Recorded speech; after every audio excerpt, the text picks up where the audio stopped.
Okay. Hi, everyone. Today I'm really excited to be speaking with Kate McNeil, who is widely known for her work around burnout, both preventing it and helping people recover from it. Her vision is to change the systems that cause burnout so that well-being, rest, and purpose become the foundation of how we live and work. Her mission is to empower individuals, workplaces, and communities to dismantle the cultural and institutional drivers of burnout, while equipping people with practical tools that restore energy and purpose and help shape healthier and more sustainable systems. Her path into this work began when she noticed that high burnout scores in her workplace weren't just about team culture. They were about deeper and systemic issues. She took the bold step of raising this with leadership, creating workshops, testing and refining them, and ultimately sharing her insights with executives, staff, and even alongside New South Wales Minister for Small Business, Steve Camper, in 2023.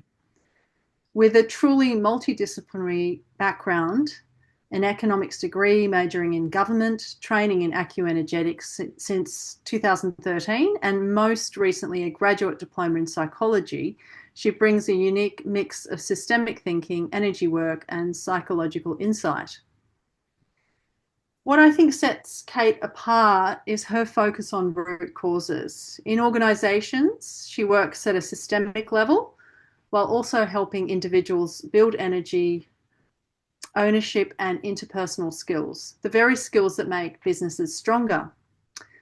I'm thrilled to have her here today to share her wisdom on burnout, recovery, and building healthier ways of living and working. Welcome, Kate. Hi, Seka. How are you? I'm going well, thanks very much. And that was some of that was a mouthful because you've really done quite a lot in your career. Yeah, and it's funny when someone sort of reads it all out because it's like, at the time you're just going along, stitching a career together. But yeah, I've definitely been on a meandering path. It's been very rewarding. Yes, and look, you're up to a new phase in all of this where you've created a burnout course. Can you tell me a little bit about that and what motivated it? Sure. So the Addressing Burnout's Foundation course, so that's the name of the course. It's an online course that people can use to understand how burnout applies to them. There's a lot of generic information about burnout out there, and people can get confused about, what's burnout versus just being really tired versus mental health issues or stress related issues. And the course gives people a way to actually work through systemically both what's going on in their life, but also looking towards the future and the types of things where they need to have some strategies in advance to know where their sort of weak or vulnerability points are and understanding the work environment and the types of environments that can actually contribute to burnout for them and the ways that that can operate as a team and at an organization and what can be done working within those bigger systems to raise issues that might be beyond what an individual can do. Okay, so some strategies on the individual level, but also working in that organisation. So it's not just about that one person changing themselves. Right. Yes, and this is what's Um, quite different about what I do, I think, is I wanted to capture what's called interaction effects in psychological science, which is just the fact that we have our burnout comes about because of both our individual, like factors unique to us. So that could be neurodiversity or could be things around what's going on in our home lives or personal lives or health conditions.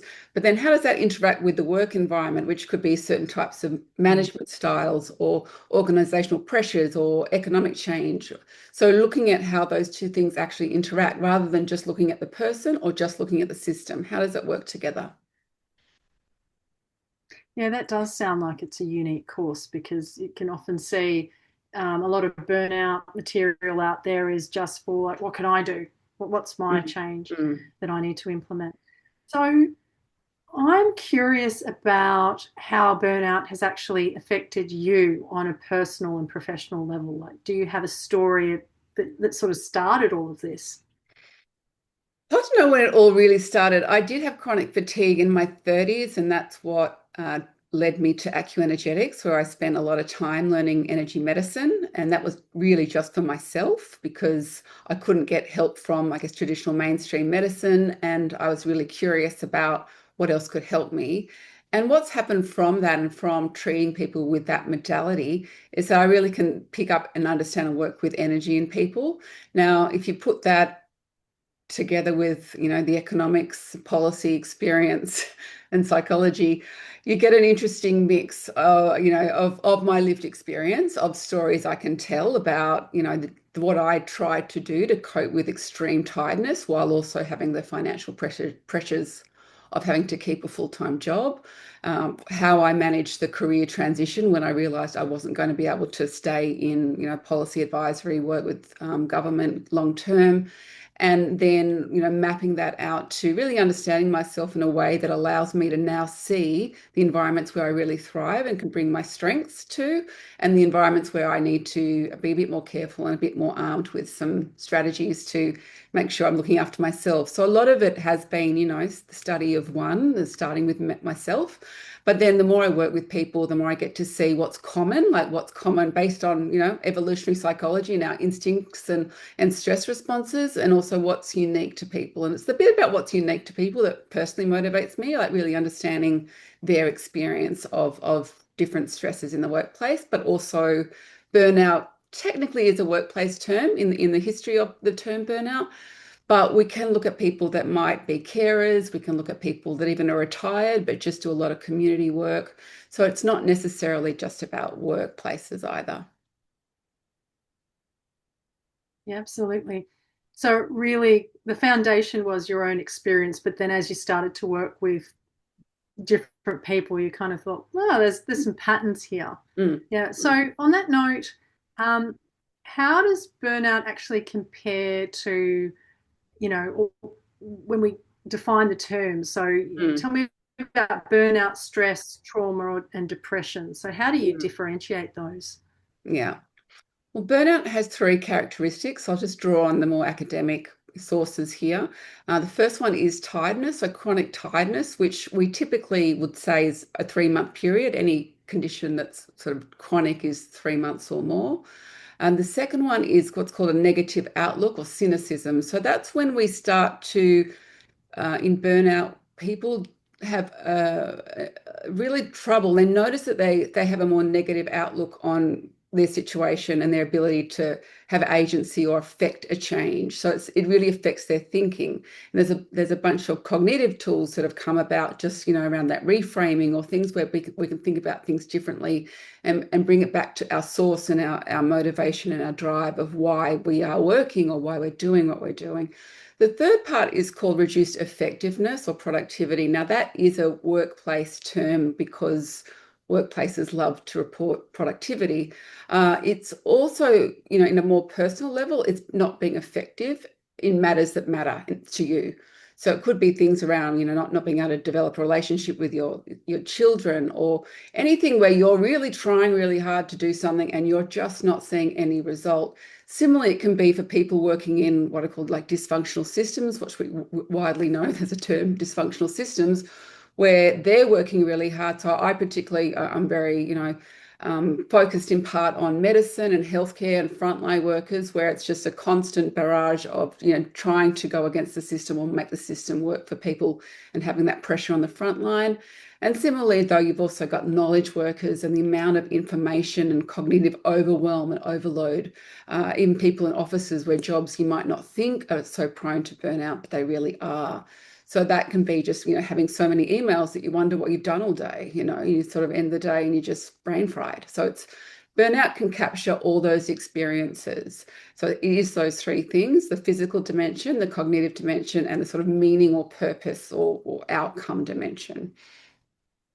And different people And will within the relate to course, different ones of them at different times. So you might relate strongly to one or two, but generally, it's a good way to differentiate it from something like stress, which is generally has a sort of more physiological element where you can look at short-term solutions to stress, or look at stress in a way that's about coping strategies. It's not actually about the context of what's going on across your whole life.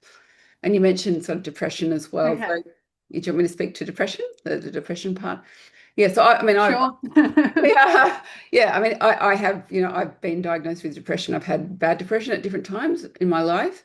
Mhm. People with depression and, anxiety, the most common, the mental health conditions that GPs see the most of, are more prone to burnout just because they're already sort of working a little bit harder compared to the average person in sort of navigating stress and environments and things like that. So that's generally.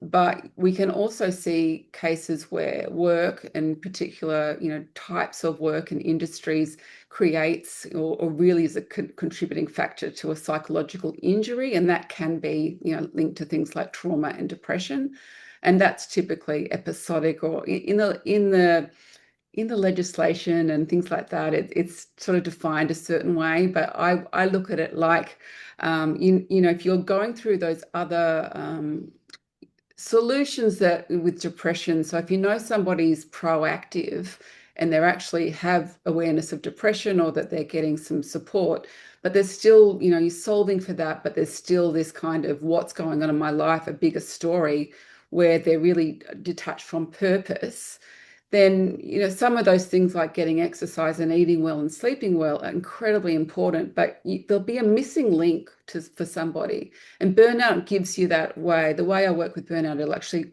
make that really clear to somebody. What's the thing that's kind of that they really need to complete their the way they're going about getting well and getting help. Yeah, that's great. That's very comprehensive, and I'm just wondering within the course, I imagine there's some activities or some work that people need to do to specifically identify the ways that burnout impacts them. Mm. Yeah. Yeah. Yeah. So Okay. So with regard to those three dimensions, the course allows people to actually go through it and to name how it applies to them. And I mean, one of the things with burnouts, people often don't know that they're burned out, or other people know first, or they don't not sure if they're burned out. So the course starts with a very strong understanding of, well, are you burnt out? And even there's a pre-course survey before you do the course. You can actually do a little survey that will just confirm for you whether the course is something that you'd benefit from. yeah, that's great. I mean, in my own case, I knew that I had burnout, but it wasn't until I actually studied it at uni that I realized, wow, I have this major case of it. So yeah, no, this is really useful. Yeah, Um, yeah. Now, the Addressing Burnout course, who is it designed for? Is there a limitation for who can do it? Who are you targeting? Look, it's designed, the bigger picture is anybody who resonates with needing help on burnout. The specific the way I answer that question is, there's three different situations people find themselves in. One is they're really proactive and wanting to like get ahead of burnout. They've been burned out before and they're like, I don't want that to happen again. And they can see that they're prone to it or they're in situations that are very, high risk for burnout. The second situation that people find themselves in is around they were just in the middle of just incredible low stress and feeling burned out, but not knowing what to do and don't have necessarily a lot of time to put into a lot of activities and stopping, because the nature of burnout is we don't feel like we have time. We don't feel like we can ask for help. So it's designed to actually really just focus some targeted activities, a little bit of a band-aid, but also giving them a bit of bandwidth to really later when they can look at it a bit more closely to be able to reflect back and see what's going on and learn from those experiences. And the third is what I call the acute burnout people. So they're really people that are really struggling. The signs of that acute phase are, really difficulties in relationships, but a lot of sort of insecurity or things can happen in people's lives where they're just seeing the sort of the repercussions of burnout that are things like just not being able to maintain, family life or having health conditions, things where it's just really the most awful of all. And you really need some stopgap measures and immediate support to just kind of feel like, you've got somebody holding you back. So it is a lot to capture in a course. So it is broken down so people can identify where they see themselves in those scenarios. And when you say who, in terms of maybe industries or types of people, people who are super busy, people who are carers. So I guess the socio-demographic or the psychodemographics of overgivers, which I relate to, and perhaps you. Just we're prone to seeing what other people need first. And, we can hear that thing about, yeah, you put your own oxygen mask on first. And it's a bit of a trope now. But what does that mean in practice? And how do we actually, it's a little bit of the mindset and also a little bit of shadow work, or looking at the sort of collective aspects of that, how that's playing out and why it's really important for us to be able to bring in some small changes and build change over time. In terms of actual industries and job types, look, I study a lot around different industries and profiles of what different industries are going through, like with retail or hospitality and healthcare, knowledge workers, IT, etc. So there's room enough for people to have some, look at their industry and look at the factors in their actual workplace that are well known or kind of contributing to burnout in that industry. And then the way that allows them to think about it in terms of, well, how do I put myself into this environment? If I need to stay here, how do I better shape the work to fit my own needs? And that's a conversation that's very new and exciting for me to be part of that. So things like job crafting and conversations to really help you communicate what's going on in an industry, a stressful industry situation. Hmm.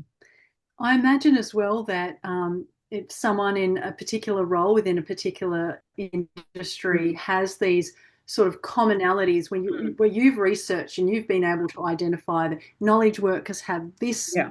these certain impacts and so on and so forth with different roles, that's quite validating. I can only imagine Yeah. that someone, oh, I actually Yeah. work in that Yeah. role and I Yeah. can relate. Yeah. And that's also Mm, part of that healing, is just being heard and understood. exactly. So that brings me to another question, more specific. So, Mhm. why should knowledge workers and social designers or service designers care about burnout? Yeah, so one of my, I guess, bugbears, I would say, and one of the things that contributed to burnout in my own life was systems and services where you're trying to get help, but you actually makes things harder. So if you think about the stories you might have heard about people trying to get a proper, get their health condition dealt with properly, and they're just going from filling out forms on different platforms, repeating the same story over and over again, being on hold for an hour and then not getting somebody that understands what's going on. So if you look at, the nature of, what we need as humans and that sort of interconnected interrelationship element of service design and products in business, they need to have that. And that's what is the edge in business, to feel, of a brand strategy of what you want to be able to show in business, is that you understand the customer's needs and where they're coming from. And I've had a lot of experience dealing with, these types of products that are supposedly helping people, but they're not really. They're actually contributing to a lot of burnout.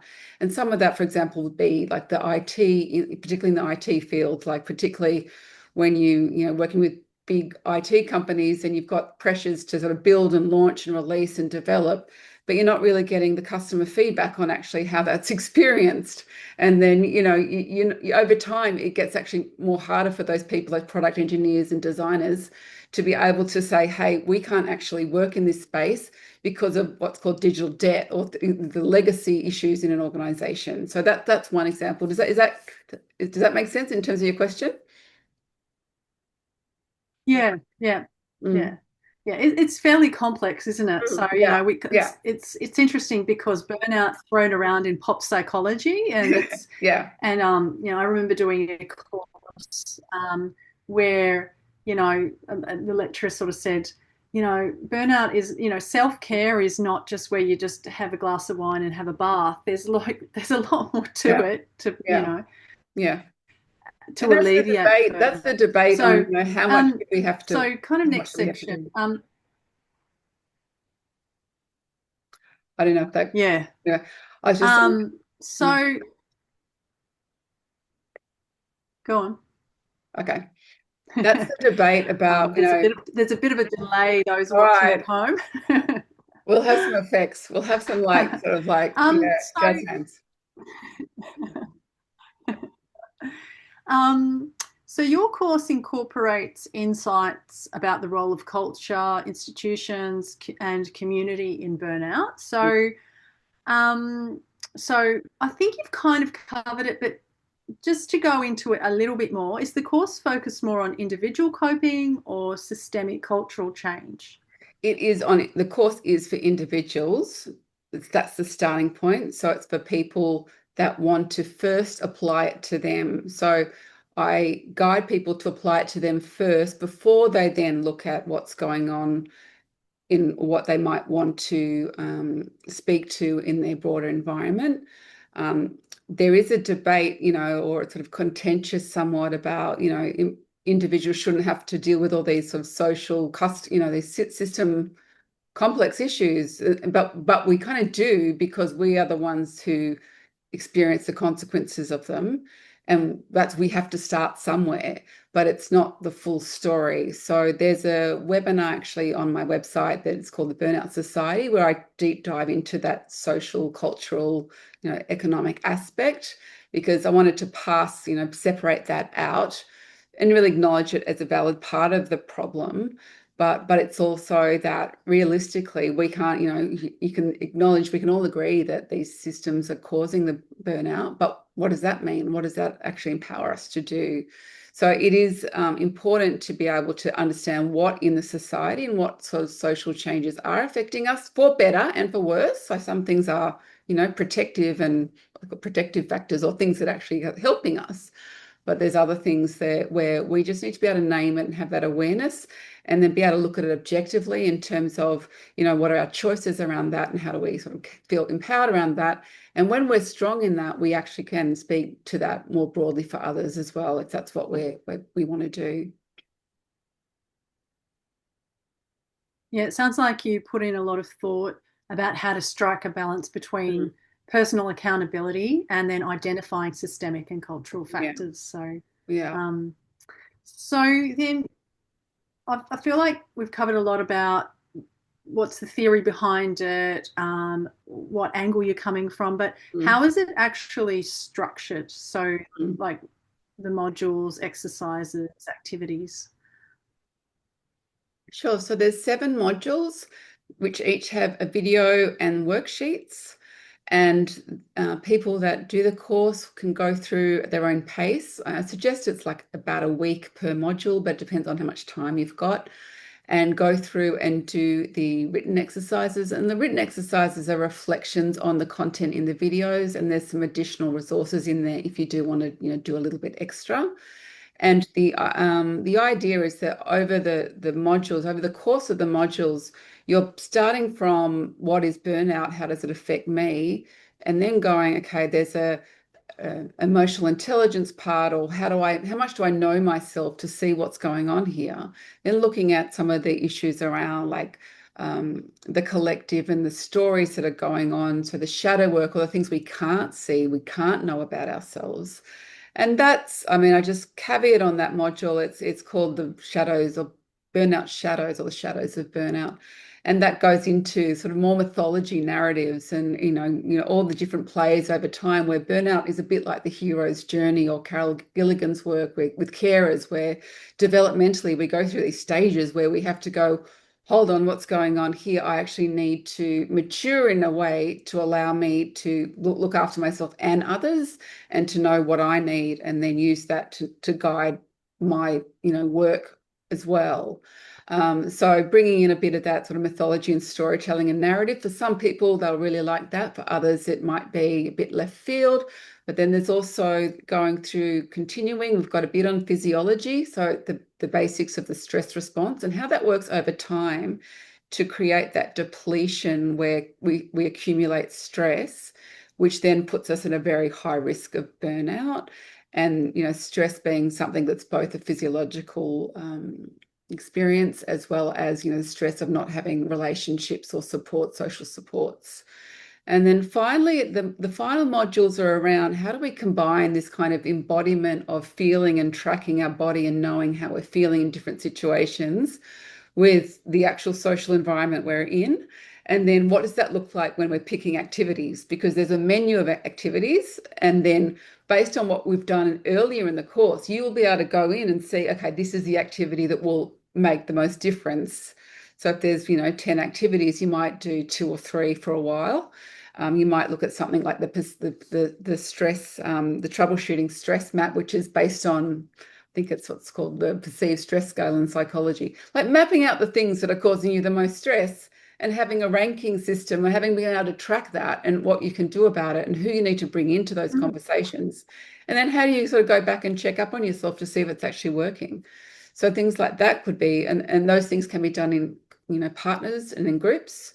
And there's other, coping mechanisms which are more around, understanding what types of exercise or breath work or, anything like social activities, like anything that you find, resourceful and you enjoy and connects you to yourself and to life, then how do you amp that up too? So it will allow people at the end of the course to have a bunch of activities that fit within their lifestyle and their time and their privacy needs so that they can start to see those improvements and then come back over time. Yeah, and just to clarify, this is self-paced. Self-paced, that's right. Yeah, that's great. So, what are you hoping or what are you expecting that participants will actually take away after doing the course? Like, what are the course outcomes? Well, I think as you mentioned around the sort of awareness is just understanding and feeling validated about what's going on and being able to speak clearly about that with people that they need to, talk about themselves. So we all talk about, reaching out and getting help, but sometimes we don't know what we need or know what's going on. And, you might think, is it just me or is this just a bad phase? And should I leave my job? And like you just get really clear on, okay, this is what I'm dealing with. This is currently okay, but I can't see myself here in 3 months. What am I going to do? You start to get really clear on what's going on for you. Secondly, it is actually concrete things where you go, hey, tomorrow I can implement, I'm just going to try this other thing, this change, this, new habit. And that's the kind of thing that, generically we know about in terms of, eating well and going to bed early and not drinking too much alcohol. But it's being able to say, because of, I know I've got this stress profile, because this particular, thing can happen maybe with someone, a difficult person at work or something. Because I've got that going on, I'm going to see if this particular thing I do helps with that situation. So it's not this sort of global, I'm just going to like look after myself, take care. It's this particular situation, I think I need, I need a bit more community connection during the week. I need to have somebody I can talk to about this particular situation. I need to journal on it. I need to, maybe look at what's going on with, codependency and boundaries and look at some more resources around why it's so hard to say no to them or what comes up for me when they're upset. So giving people that really targeted, precise understanding of what's going on so that they will then find the solution. That's what I find. When people are clear on what's going on, it's much easier for them to find the thing that works for them. Yeah, that's great. It sounds like boundary setting is part of the course. Mm. I don't Um, I don't call can it you that. actually give right? I don't call it boundary setting explicitly. Like I don't go into so much the codependency work because I think that is a separate course in itself. But it's good to highlight when it happens for people because people will have usually some situations and in the workplace or at home where it's really, really causing a lot of problems. That's where I want to focus on, not sort of more the general, the sort of probably more the therapeutic mental health support conversations, which might go into that in a different way.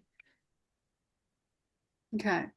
So for those who are watching this interview, can you actually suggest one or two activities that they can do right now that they could apply or I don't know if that's jumping the gun a bit, but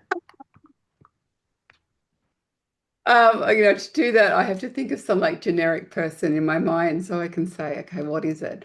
So what's going to work for them? But look, the things that really, really help people the most is being able to have a physiological break in your nervous system. So the physiology material does go into like polyvagal methodology and the nervous system and activating the parasympathetic nervous system. Now, there's some very sort of pop psychology flavor of the month stuff that seems to, be going on still with that, like breath work, ice baths, long exhales. All that stuff is actually really great. But I think what's really important is that you try, that people, whoever's looking at this, find some different things to try that will activate the parasympathetic nervous system.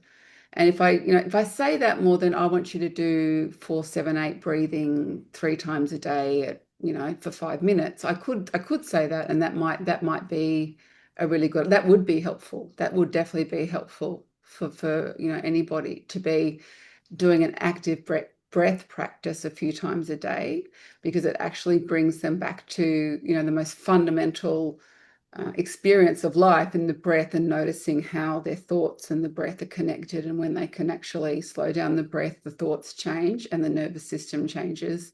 And that alarm, that sort of, that cortisol response just softens and reduces a little. So if anything, I'm not answering this very directly, but I'd say it is something like breath work. It's anything for you that where you can feel your nervous system is having breaks throughout the day at regular intervals, even if it's just a minute in the bathroom. Yeah, it sounds like Sometimes all we have. Yeah, it seems like it's choice and control rather than prescriptive. Yeah, Like, that's right. yeah, Yeah. yeah.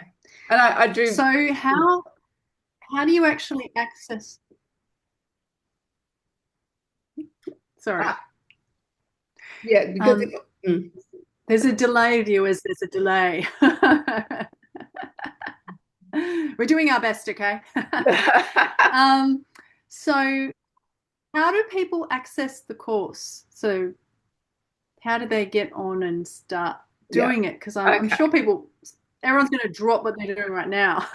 Absolutely, absolutely.